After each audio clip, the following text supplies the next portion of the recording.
Samantala, nitong nakalipas lang na Huwebes, binigyang diin ni DepEd Secretary Almin Luistro na tutulong din ang kanyang kagawaran sa stress at trauma debriefing.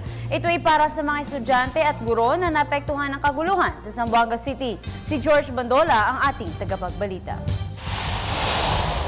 Tiniyak ng Department of Education na hindi ito magiging istrikto para sa mga estudyanteng naapektuhan ng tensyon sa Zamboanga. Mismong si DepEd Secretary Almin Luistro nagsabi, hindi kailangang ipatupad ang 214 school days basta makakahabol ang mga estudyante sa mga asignatura. Pag ganito mga sitwasyon, hindi naman tayo masyadong stricto sa ganyan. Ang kailangan, mahabol nila yung leksyon. At wala akong duda na yung mga taga-Zamboanga makakabangon kaagad-agad. No? Naipakita naman yan ng Zamboanga.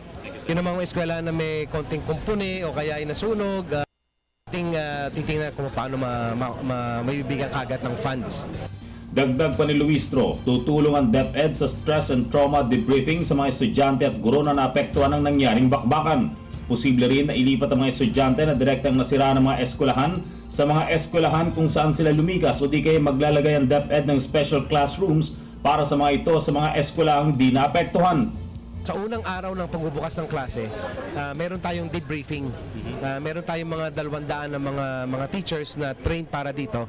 At ang ginagawa natin, dun sa evacuation centers, meron tayong parang mga special learning centers para kung hindi pa sila makakabalik sa mga bahay nila, dun sa evacuation center mismo, meron tayong mga learning modules. Nauna nang naglaan ng DSWD ng espesyal na sentro para sa mga bata. Sa mga bilang na nasa evacuation centers, kulang sa 3,000 ang mga batang edad 3 hanggang 5, 14,000 naman ang mga edad na 6 hanggang 14. Mula sa Zamboanga City, kasama sina Eddie Arellano, Joel Mamaril at Julius Masayon.